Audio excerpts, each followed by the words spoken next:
Nobody can afford housing. And I'm being so serious, like that really is where. Go back and watch her video, because this is something that's been on my mind and a conversation I've been having with a lot of my colleagues. The worst case scenario is not a housing crash. And oh, by the way, we're not having one.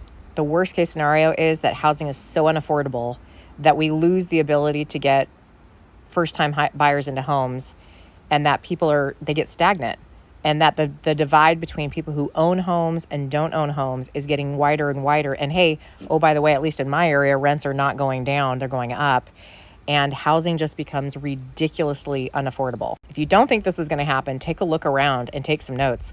We have the lowest inventory still, even with interest rates at 6.5%. And every time those interest rates go up or down, the demand is really not significantly different. We have high demand. We have a population growth. And I just listened to a podcast where they talked about the lack of inventory is so great in this country, especially in areas like where I live and maybe other parts of the country, where they failed to build fast enough or enough for the demand that's coming. And right now, like, we have a whole bunch of buyers that are coming at us. They're like, hey, we're getting pre-approved. We want to buy a house. And then when they realize what they're getting for their money or not getting for their money, they're astounded.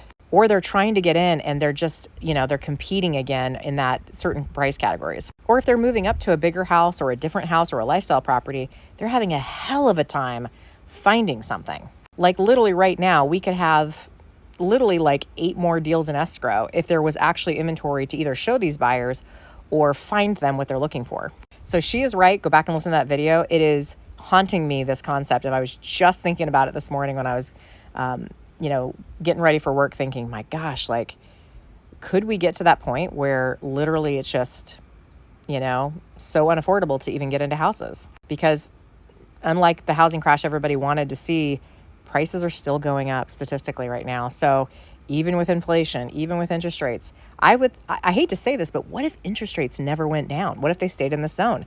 Again, if interest rates go down, that is only going to propel appreciation and demand. Something to think about.